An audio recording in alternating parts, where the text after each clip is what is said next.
Lego Ninjago Legacy magazine, issue 17 review in under 7 minutes. Let's go. So first I'm going to review the core Kai minifigure that comes in this magazine. So there are a few things I like about this minifigure and a few things I don't. Positives first, I love the dark yellow with the bright red.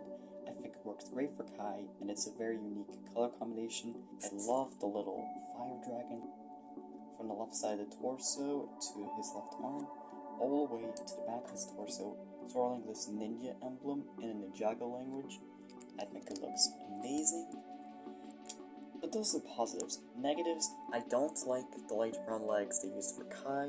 I think it completely ruins the suit for me compared to the almost all whites that Zane had in the previous issue. And the weapon, it's not really that great. I don't think it fits Kai. I think it would work better on Mia. I think the weapon is pretty lame. So it's a good minifigure, but it has some flaws. I think Zane has a better suit than Kai.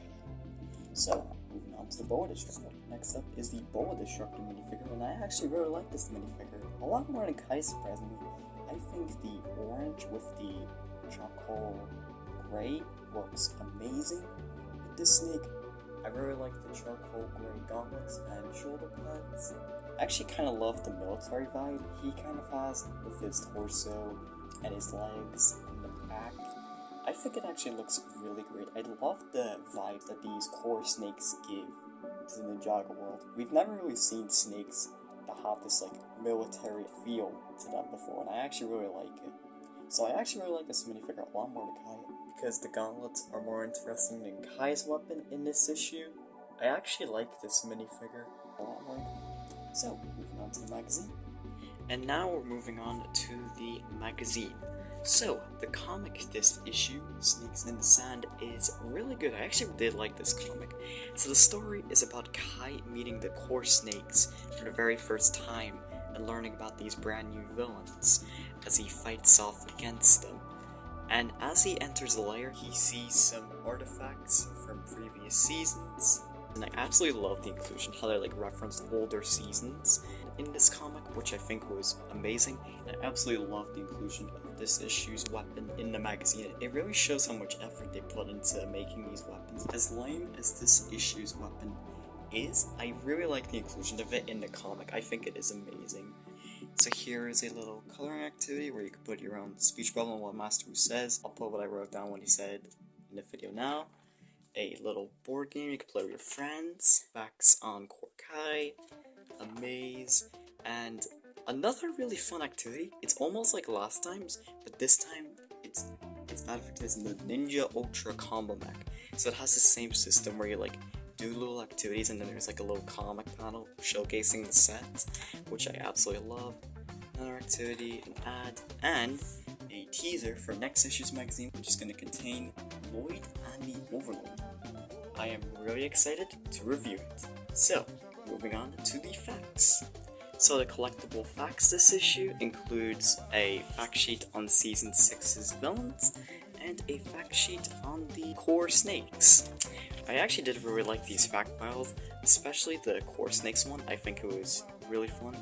And I didn't enjoy the Season 6 fact file as much, but it was still pretty fun to read. So now, moving on to the paper plane included. So, moving on to the item that is craftable for this issue is the Sky Pirates paper plane, which is, it's a paper plane. It's about what you would expect.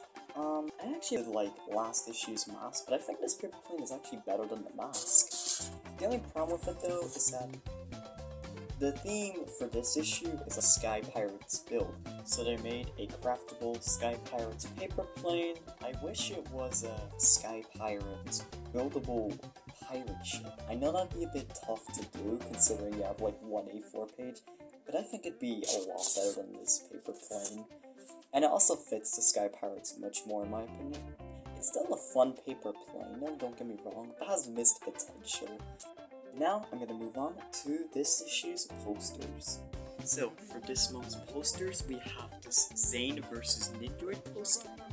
And it is a really cool poster, but I feel like we're issue too late. Because last issue had Zane and Ninjago with the minifigures, this issue it's Kai versus the Boa Destructor. So, as cool of a poster it is, I feel like we're a bit late with the issue and the other poster. The other poster, though, is actually really cool because it's a Sky Pirates poster, and it uses promotional material for Season 6 sets, and I actually do really like this poster. I actually think I like it more than the Zane vs. Ninjago one, as it also fits the theme with this issue's Spotlight season. Now, I'm gonna move on to my final verdict of this issue's magazine. So, overall, what do I think of this magazine? Overall, I actually really like this issue, but I don't think it's as good as last issue. The magazine itself was really fun, with a really good comic and fun activities, and the facts are really interesting with Season 6 and the Core Snakes. I really like the minifigures. Core Kai is a bit weak, but I really like the Bow Destructor minifigure. And the Sky Pirates paper plane is a cool craftable, and I do think it is better than last issue's, but I do think it has a missed potential. So yeah, that's my opinion on this magazine. So if you guys enjoyed the video, make sure to like, subscribe, and feel free to check out any videos on the screen right now, and I will see you all in my next review. Goodbye.